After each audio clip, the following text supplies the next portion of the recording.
look at the major players in the planetary collective conscience. Look at the major groups and organisations on the planet which are the main contributors to what is acceptable and what's not. If you're serious about this path, you can't really support any organisation which actively seeks to dominate, suppress and repress women. Can you? Doesn't that make the women really great food for the collective conscience? Because that just feeds on their guilt and shame. It does. Guilt and shame, and then exactly, these organisations feed off the disempowerment of women and use it to seemingly give men greater power than they actually have in the balance of nature.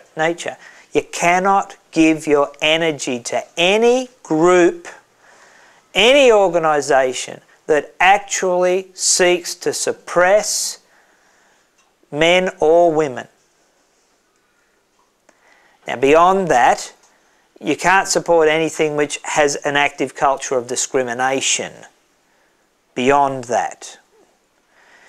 But you can't give your energy, you can't allow anything to feed off your energy that is using that energy to actively suppress women. You are being a complete hypocrite if you do that. You cannot move into being individually sovereign, spiritually in your own right, if you are contributing and going along with an agenda of a group that you are choosing to be a part of, which actively suppresses men or women, but mostly it's women. You can understand why that just does not work. And you know, some of them, yeah, look, Buddhism's a fascinating, a really fascinating ideology. Yeah, it's one of the good ones. As long as you don't step on an ant. Doesn't matter if Hitler takes over the world and tyranny reigns and, you know, all freedom of thought, word, action, everything becomes dictated, as long as you don't step on an ant.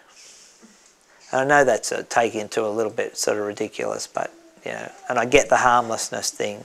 However, it's not going to serve you at this level of spiritual sovereignty. It serves others, but it's not going to serve you.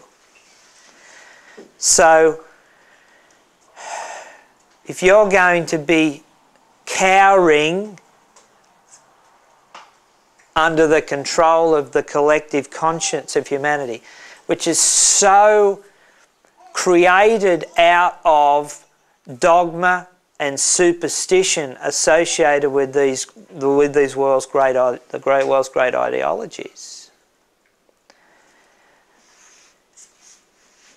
with the associated zealotry and fanaticism and dogmatic interpretations and so on, which is so prevalent.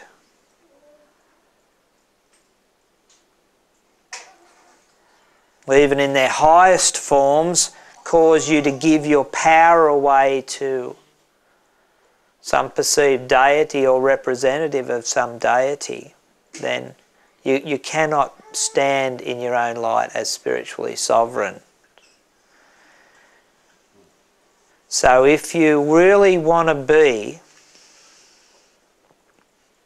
spiritually sovereign, you must walk the talk of spiritual sovereignty and acknowledging the equality of all in everything that you do. And if you don't, you're a hypocrite and you should be ashamed of yourself.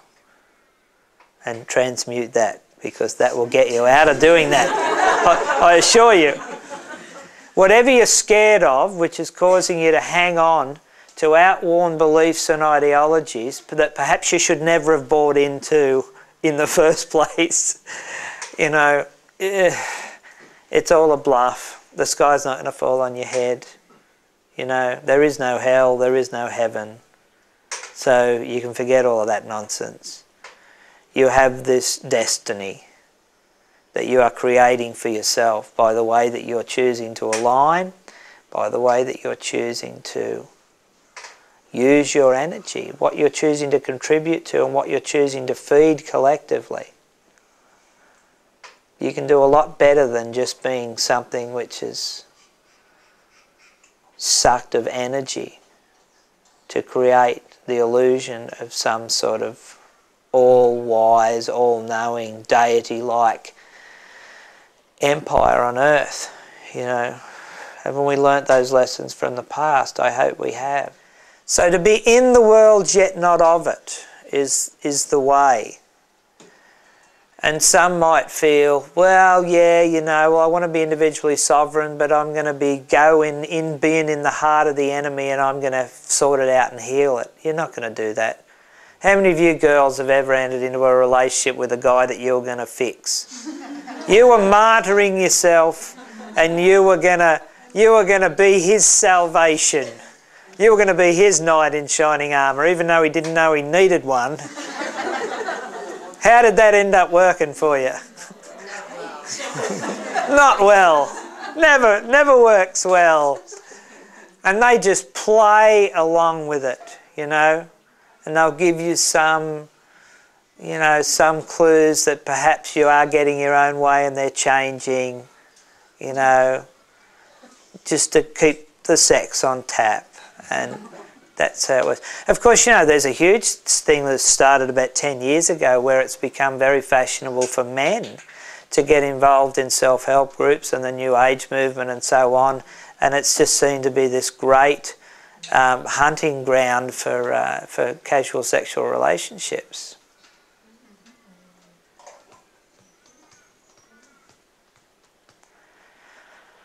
There's websites where they explain how to do it.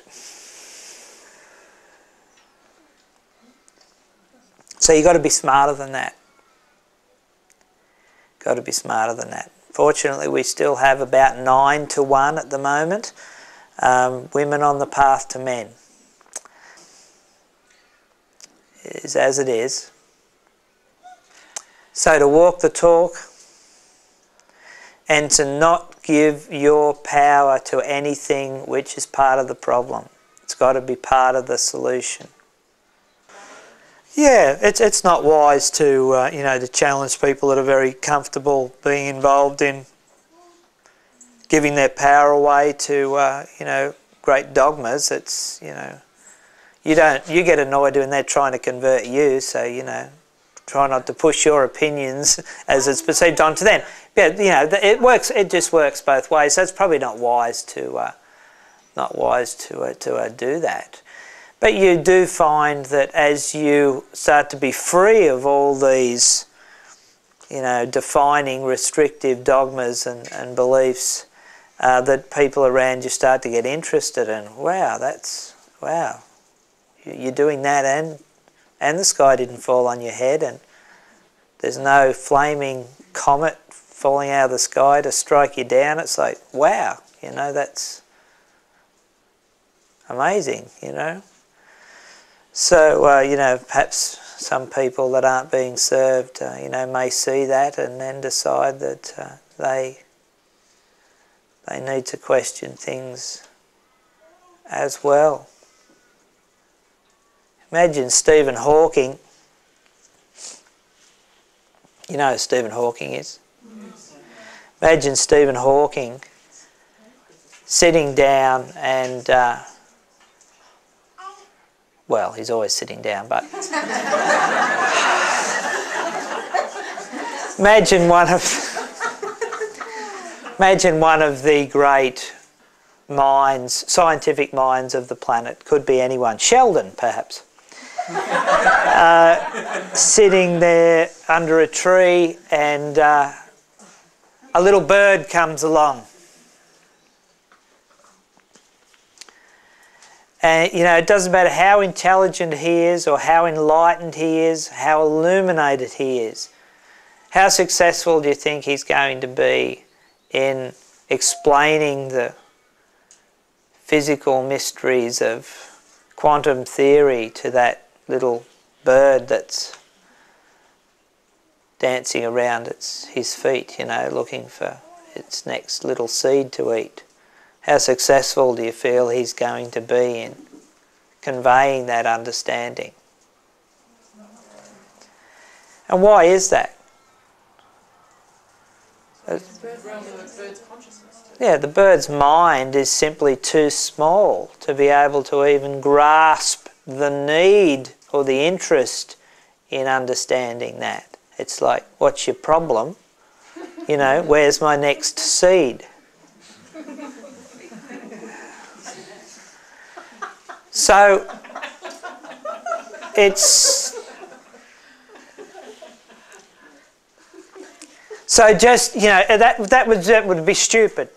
Imagine going, oh, I'm going to now devote my life in explaining quantum theory to this little sparrow. So would that be a wise use of that great scientist's time? Or should that scientist be better served in dedicating his life or her life to the betterment of humanity? Yeah, so it's obvious. So with those people that are around you that are happy being a sparrow, looking for its next seed, don't try to explain quantum theory to them or advanced ascension theory. You're better off doing what you can to make the world a better place. Carry bird seed.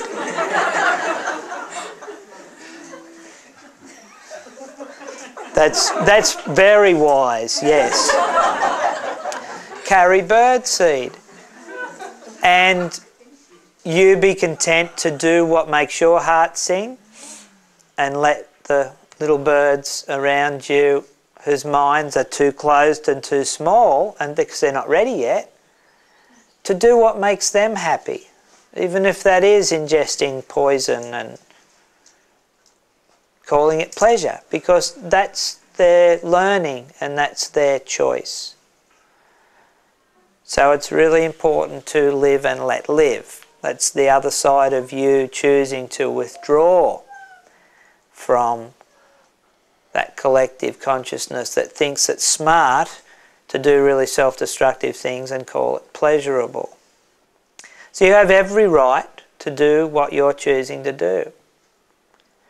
To not engage in self-destructive behaviour just because everyone else does it. You have every right not to do that.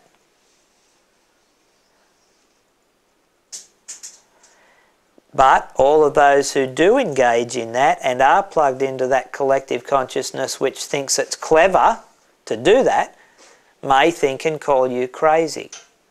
But if they didn't think and call you crazy, that would be reason for alarm bells to go off.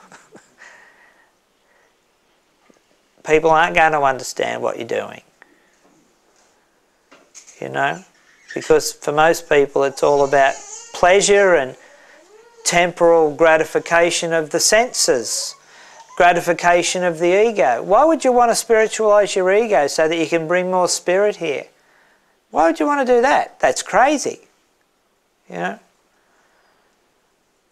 To them it is. Just like it's crazy for you to go, look at all these things that you're doing which are self-destructive and self-limiting, and you're calling that fun.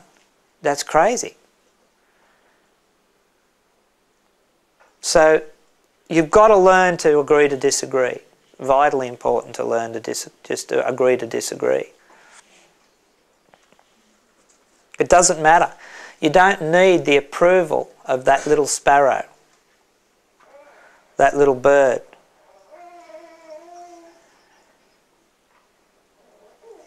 To do what you're doing.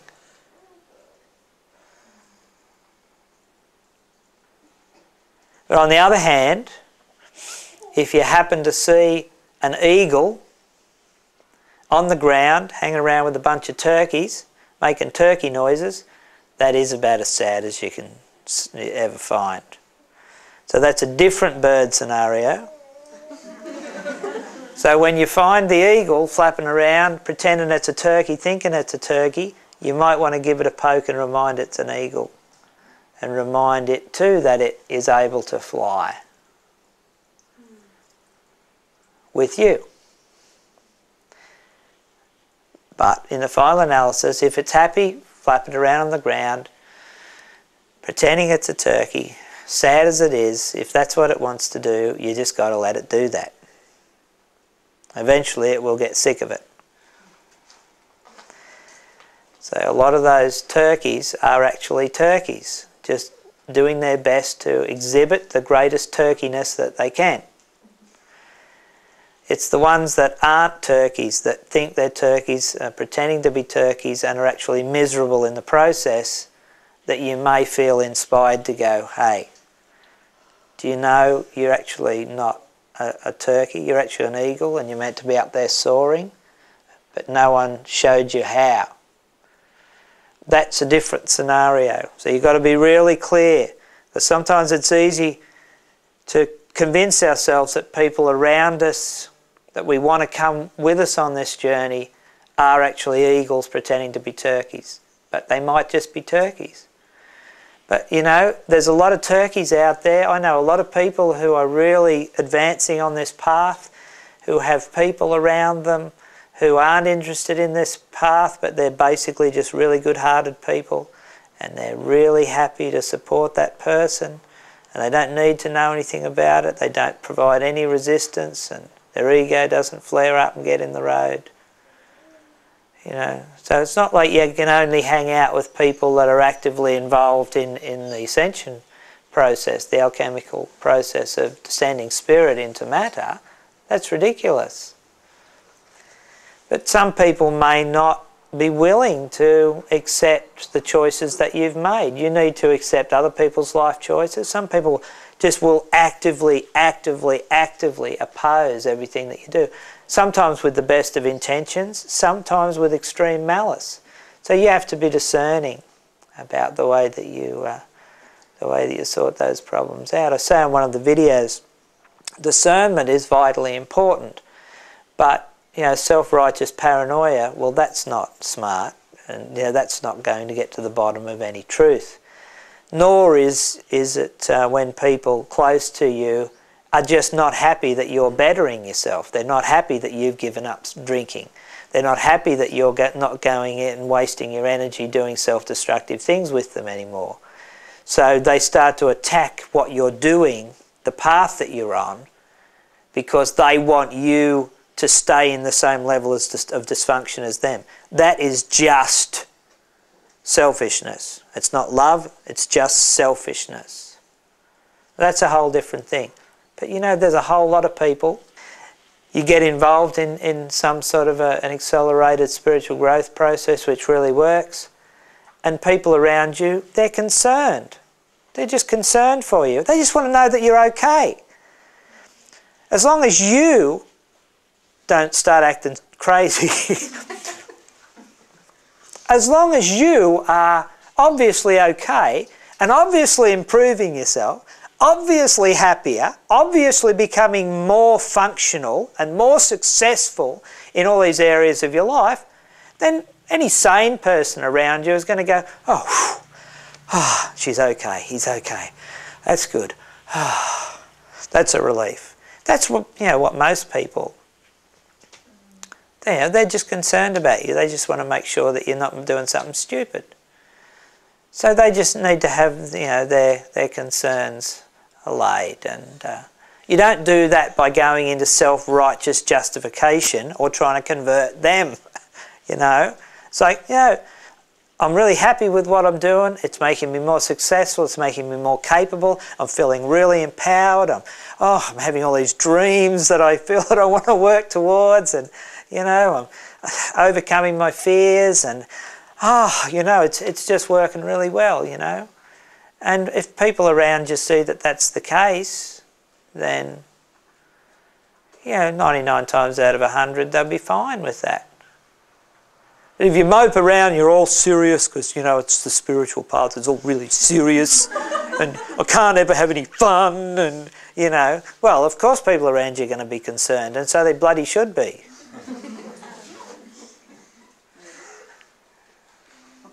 You know?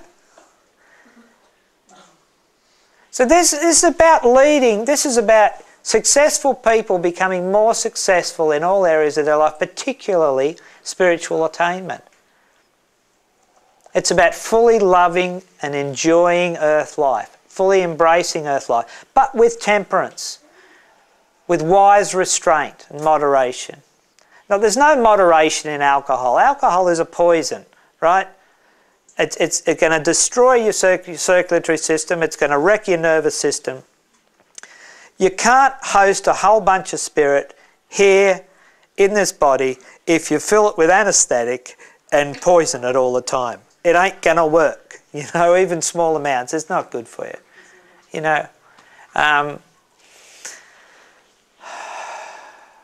So there's no moderation in the level of poison that you can consume. You know, if it's a neurotoxin, there's no safe amount to consume. Coffee, neurotoxin. Alcohol, neurotoxin, right? So it's a neurotoxin, there's no safe limit, right? So that's a silly thing to do. But there's lots of other things you can do. The natural, if you get your system really clean, the natural high you get from water is much better than alcohol anyway. That's what these things are designed to run on.